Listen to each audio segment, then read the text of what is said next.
Hello students, last we have discussed second chapter of economics, sectors of Indian economy, and we have discussed so many topics earlier like sectors of economic activities, comparison of primary, secondary and tertiary sector that we have discussed in the last video. Now we will discuss division of sectors of economy on the basis of employment. हमारी जो economy है उसको हमने employment के basis पे two parts में categorise किया है, organise sector and unorganise sector.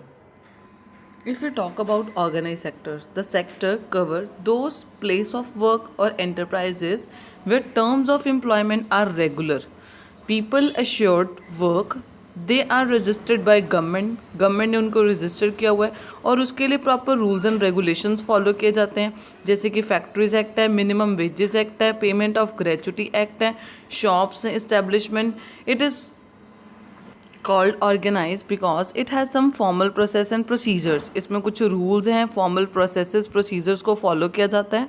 Some of these people may not be employed by any one but may work on their own, but they have to register themselves with the government and follow rules and regulations. कुछ किसी के under काम नहीं कर रहे लेकिन उन्होंने अपने आप को रजिस्टर करवाया हुआ है तो उनको कुछ रूल्स एंड रेगुलेशंस को फॉलो करना पड़ता है. तो जो वर्कर्स ऑर्गेनाइज सेक्टर में आते हैं उनको एम्प्लॉयमेंट की सिक्योरिटी मिल जाती है, उनको फिक्स नंबर ऑफ आवर्स मिलते हैं काम करने के लिए और अगर कुछ एक्स्ट्रा ओवर टाइम है तो उसके एक्स्ट्रा वेजेस मिलते हैं. They also get several other benefits from their employers. उनको अपने एम्प्लॉयर से एक्स्ट्रा बेनिफिट्स भी मिलते हैं. कुछ पेड लीव्स मिलती हैं, हॉलीडेज़ मिलती हैं, प्रोविडेंट फंड्स है, ग्रेचुटी मिलती है, मेडिकल बेनिफिट्स मिलते हैं. फैक्ट्री मैनेजर वो सारी फैसिलिटीज़ प्रोवाइड करता है, good work, drinking water, safe working condition. When they retire, these workers get pension as well. But if we talk about unorganized sector, that is characterized by small and scattered units which are largely outside the control of government.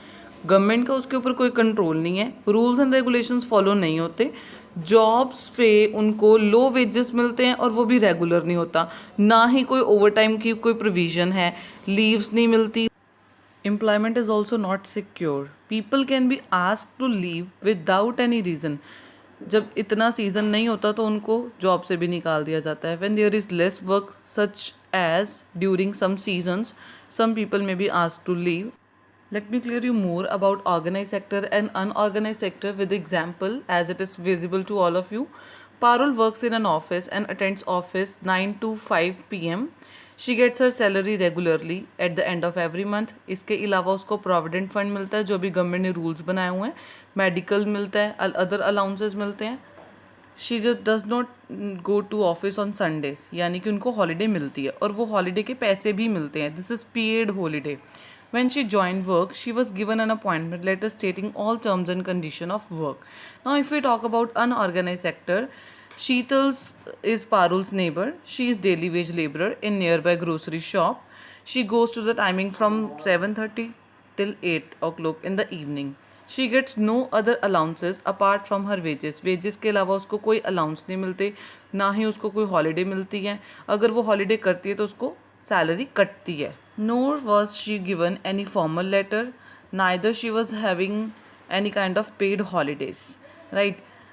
She can be asked to leave anytime by her employer. उसके मालिक उसको कभी भी निकाल सकते हैं जब काम नहीं होगा.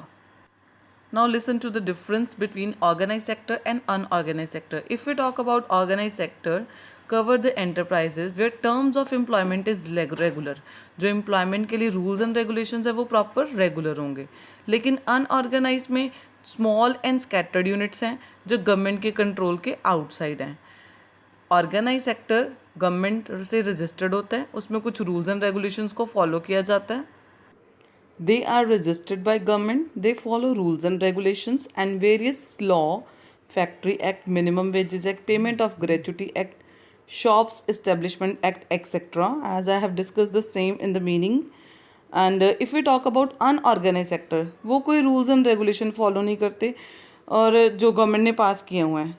ऑर्गेनाइज नेक्स्ट पॉइंट हमारा है ऑर्गेनाइज सेक्टर में वर्कर्स को प्रिस्क्राइब्ड स्केल पे वेजेस मिलते हैं, रेगुलर बेसिस पे मिलते हैं. लेकिन अनऑर्गेनाइज सेक्टर में most of the jobs are low paid and often not regular.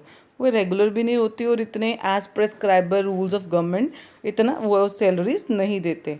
Organise sector में एनुअल इंक्रीमेंट होता है, अलाउंसेस होते हैं, प्रोविडेंट फंड होता है, payment during holidays, paid leave, gratuity, medical benefits, working condition safe, right. लेकिन unorganise sector में time की कोई प्रोविज़न नहीं है, पेड हॉलीडेज भी नहीं है, लीव भी नहीं है, अगर ना ही सिकनेस लीव होती हैं, राइट। ऑर्गेनाइज सेक्टर में ट्रेड यूनियंस बनी होती हैं, लेकिन अनऑर्गेनाइज सेक्टर में कोई ट्रेड यूनियंस भी नहीं होती। Now the next topic is how to protect the workers of unorganise sector. Rural areas की अगर हम बात करें, वहाँ पे कोबलर्स हैं, स्मॉल एंड मार्जिनल फार्मर्स हैं। स्मॉल एंड मार्जिनल फार्मर्स का मतलब है वो फार्मर्स जिनके पास लैंड होल्डिंग्स बहुत कम है, जहाँ पे वो कल्टीवेशन कर रहे हैं।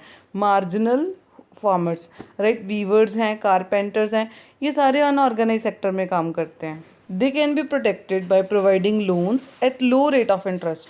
उनको हम कैसे प्रोटेक्ट कर सकते हैं? रेट ऑफ इंटरेस्ट कम पे उनको लोन प्रोवाइड किया जाए। सब्सिडाइज्ड इनपुट्स हों, इनपुट्स यानी कि जो उन्होंने जो भी प्रोडक्शन एक्टिविटी करनी है उसमें उनको जो मटेरियल चाहिए वो उनको कम रेट पे मिल जाए, सब्सिडाइज प्राइस पे मिल जाए, right. Storage and transportation facility उनके पास ज़्यादा अच्छी हो, मार्केटिंग के लिए, सेल के लिए उनके पास आउटलेट्स अवेलेबल हों। इस तरह से हम उनको प्रोटेक्ट कर सकते हैं अनऑर्गेनाइज सेक्टर से। Here the next most important topic is sectors in terms of ownership. Now we will divide our sector, categorize our sector into two parts, public and private sector. In public sector, government owns most of the assets and provide all the services.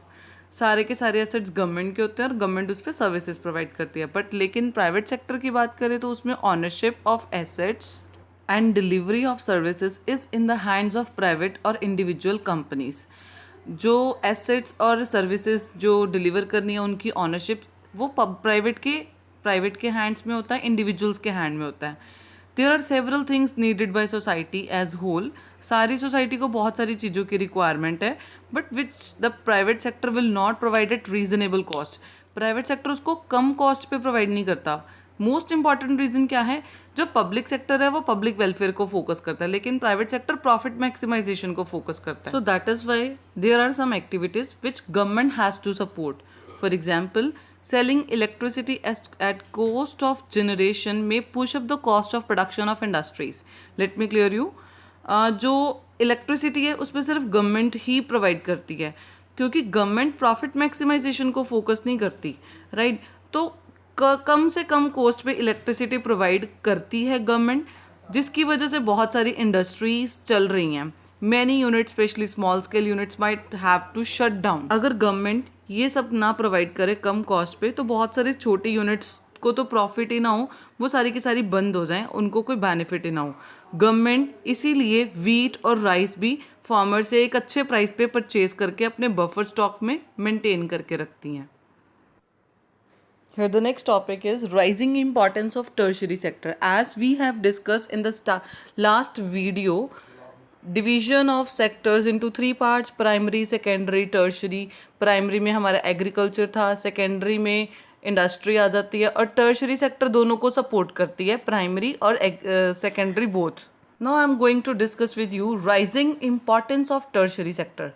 Agriculture और industry दोनों जैसे जैसे develop हो रहे हैं तो services जैसे कि ट्रांसपोर्टेशन, स्टोरेज, इन सब की बहुत ज़्यादा ज़रूरत है। तो ट्रांसपोर्टेशन, स्टोरेज जैसी सर्विसेज हमारी टर्शरी में आती हैं, तो उसकी इंपॉर्टेंस भी बढ़ती जा रही है। As the income of people increase, demand for services in tourism, retailing, catering and elite education also increase. जैसे जैसे लोगों की इनकम बढ़ रही है वो टूरिज्म के लिए या कैटरिंग के लिए या स्पेशल एजुकेशन के ऊपर ज़्यादा इस तरह की सर्विसेज को ज़्यादा कंज्यूम कर रहे हैं। Tertiary sector has become important in India because services like hospital, education, post and telegraph, courts etc. are responsibility of government in developing countries. ये सारे के सारे सर्विस प्रोवाइडिंग फील्ड हैं, education, post and telegraph, hospital, और ये हमारी country की growth and development के लिए बहुत ज़्यादा ज़रूरी भी हैं। जो हमारी सर्विसेज, इन सर्विसेज की जो डिमांड है, ट्रांसपोर्ट, ट्रेड, स्टोरेज, ये बढ़ रही है क्योंकि हमारा प्राइमरी और सेकेंडरी सेक्टर बढ़ रहा है। मैं इस पॉइंट को इलेबोरेट करना चाहती हूँ यहाँ पे। प्राइमरी सेक्टर जैसे कि एग्रीकल्चर, सेकेंडरी यानी कि इंडस्ट्री। एग्रीकल्चर और इंडस्ट्री जब इसमें प्रोडक्शन ज़्यादा होगी, मैन्युफैक्चरिंग ज़्यादा होगी, तो उनको एक प्लेस से दूसरे प्लेस पर ट्रांसपोर्ट करने की ज़रूरत है, उनको स्टोरेज करने की ज़रूरत है। तो transport, storage, these all comes under tertiary sector, तो उसकी भी डिमांड बढ़ जाएगी।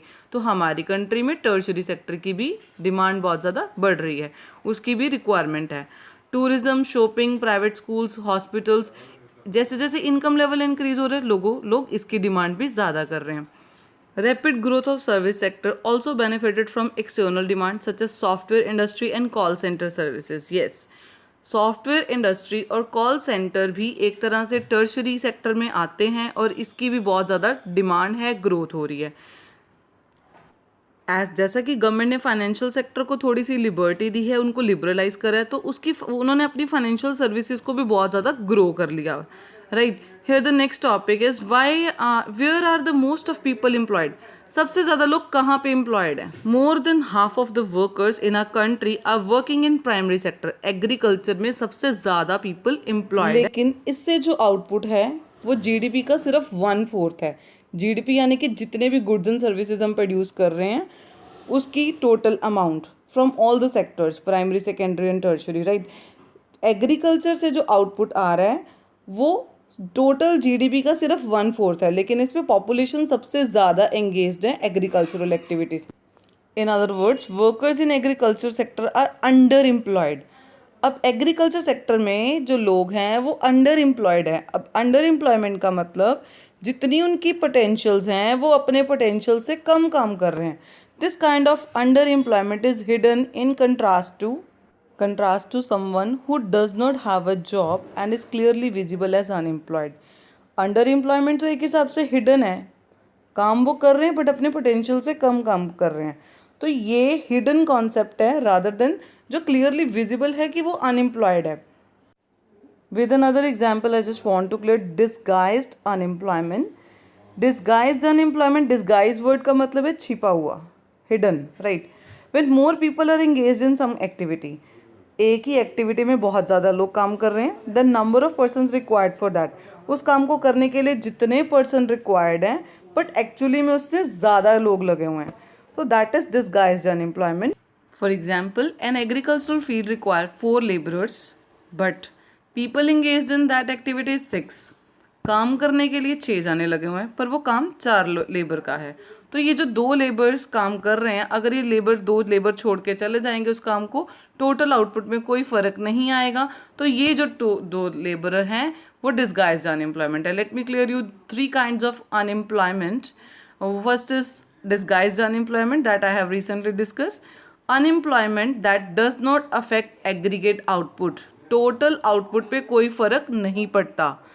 डिसगाइज्ड अनएम्प्लॉयमेंट कहाँ एग्जिस्ट करती है? जहाँ लेबर फोर्स काम प्रॉपर मैनर में नहीं करती, रिडंडेंट मैनर में करती है, जहाँ पे प्रोडक्टिविटी एसेंशियली ज़ीरो होती है। राइट, नेक्स्ट हमारा है open unemployment as a condition which people have no work to do. लोगों के पास काम करने को नहीं है, they are not able to willing to work but there is no work for them. काम करना चाहते हैं लेकिन उनके पास काम नहीं है। Next is under employment, usually refers to that state in which self-employed working people are not working according to their capacity. वो अपनी कैपेसिटी के हिसाब से काम नहीं कर पा रहे हैं। means they have more potential but work they are doing is less qualitative.